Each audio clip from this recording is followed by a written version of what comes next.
G7 avec Emmanuel Macron, et là on voit que les mouvements traditionnels, les partis traditionnels, tout d'un coup, il y a comme ça tout un nombre. C'est du même pour vous. Ça va pas intéresser les gens. Mais ce qui se passe, c'est que ce qui se passe, c'est que la vache noire qui accélère, qui change. On voit bien que les partis traditionnels, ce qu'on appelle les corps intermédiaires, les syndicats, sont dépassés et que finalement, on assiste à l'émergence de nouvelles figures qui viennent d'ailleurs très fortement perturber les anciennes, et on voit bien avec le Rassemblement national et la France insoumise, et qui du coup, il est aussi légitime qu'un Emmanuel Macron, c'est ça que vous êtes en train de dire d'une certaine manière? Pas du tout. Ce que je dis, c'est que les temps changent et que tout d'un coup, il ne faut pas être naïf, il y a des personnalités qui émergent très rapidement et qui viennent concurrencer, et on voit cette course à l'échalote, le Rassemblement national du temps, pour répondre à la question. Et la France insoumise. Et qu'il y a une bataille de leadership au sein des Gilets jaunes, parce qu'on dit les Gilets jaunes, mais ils sont très différents. Il y a ceux qu'on appelle les modérés. En même temps, Macron, il a montré que n'importe qui peut être là du jour au lendemain. Oui, c'est ça, donc maintenant, il se retrouve un petit peu coincé. Et qui a pénalisé d'ailleurs l'activité. C'est donc qu'il y a un autre monde diversité. Et aujourd'hui, mais on a cette dans le il a prévu que n'importe qui peut se présenter. Oui, mais c'est ce que j'ai dit le lendemain des élections. Hein. D'une forme de télé-réalité politique qui est en train de se dessiner devant nous, avec une volonté notamment des citoyens de zapper sur les visages, on voit que les partis politiques... Non, mais après, à partir de... Non, mais en fait, la stratégie, là, actuellement, c'est de personnifier le mouvement des Gilets jaunes. Donc il faut une figure emblématique. Bon, après, la CSC est peur de... Voilà, ça c'est une des stratégies. Donc on est dans une... gouvernement. Ouais.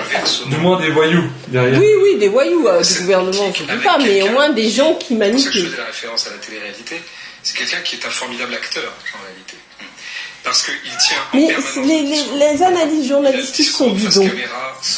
Il s'invente une histoire. Ouais. D'ailleurs, il commence par dire à ça. Et il se reprend pour dire au restaurant, parce qu'il avait été bien briefé par son avocat, surtout on dit bien restaurant.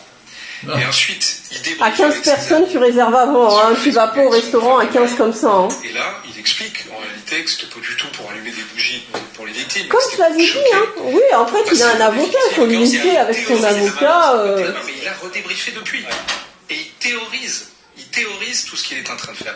Donc c'est quelqu'un qui est... Un théoriste qui est en train de faire. C'est en cela que ce qu'a fait... C'est pas une théorie qu'il le fait. Bah non, il peut pas théoriser. En le mettant... Mensonge. Oui, c'est du mensonge. Héros de la République, alors qu'en réalité, on est dans un moment pour le pays et pour les citoyens et pour tous ceux qui souffrent de chaos, qui est un véritable danger. G7 avec Emmanuel Macron, et là on voit que les mouvements traditionnels, les partis traditionnels, tout d'un coup, il y a comme ça tout un nombre. C'est du même pour vous. Ça va pas intéresser les gens. Mais si. Ce qui se passe, c'est que c'est quoi la vache noire qui accélère, qui change. On voit bien que les partis traditionnels, ce qu'on appelle les corps intermédiaires, les syndicats, sont dépassés, et que finalement, on assiste à l'émergence de nouvelles figures qui viennent d'ailleurs très fortement perturber les anciennes, et on voit bien avec le Rassemblement national et la France insoumise, et qui du coup, il est aussi légitime qu'un Emmanuel Macron, c'est ça que vous êtes en train de dire d'une certaine manière? Pas du tout. Ce que je dis, c'est que les temps changent et que tout d'un coup, il ne faut pas être naïf, il y a des personnalités qui émergent très rapidement et qui viennent concurrencer, et on voit cette course à l'échalote, le Rassemblement national du temps, pour répondre à la question. Et la France insoumise. Et qu'il y a une bataille de leadership au sein des Gilets jaunes, parce qu'on dit les Gilets jaunes, mais ils sont très différents. Il y a ceux qu'on appelle les modérés. En même temps, Macron, il a montré que n'importe qui peut être là du jour au lendemain.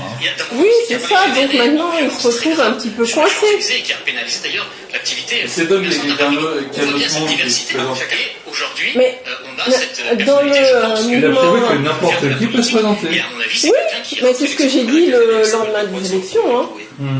D'une forme de télé-réalité politique qui est en train de se dessiner devant nous, avec une volonté notamment des citoyens de zapper sur les visages, on voit que les partis politiques... Non, mais après, à partir de...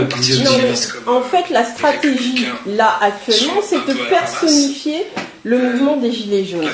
Donc il faut une figure emblématique. Bon, après, la CSC est peur de... Voilà, ça c'est une des stratégies. Donc on est dans une... gouvernement. Ouais. Du moins des voyous derrière. Oui, des voyous du gouvernement, je ne dis pas, mais au moins des gens qui manipulent. C'est pour ça que je faisais la référence à la télé-réalité.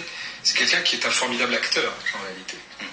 Parce qu'il tient en Mais permanence les analyses journalistiques sont bidons. Caméra sortant Ils inventent une commissariat. histoire. Ouais. D'ailleurs, il Je crois commence qu'ils par ont dire toujours à fait ça. et il se reprend pour dire au restaurant, parce qu'il avait été bien briefé par son avocat, surtout on dit bien restaurant.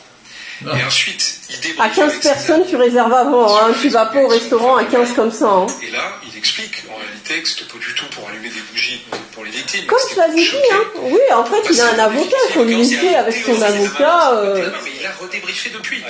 Et il théorise tout ce qu'il est en train de faire. Donc c'est quelqu'un qui est... Un terroriste qui est en train de Et faire. c'est en cela que ce qu'a fait... C'est pas une théorie s'il le très fait. grave, Bah non, c'est qu'il il nourrit peut son pas théoriser.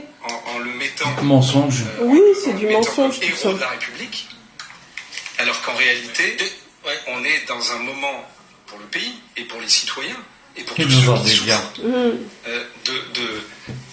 de chaos qui est un véritable danger.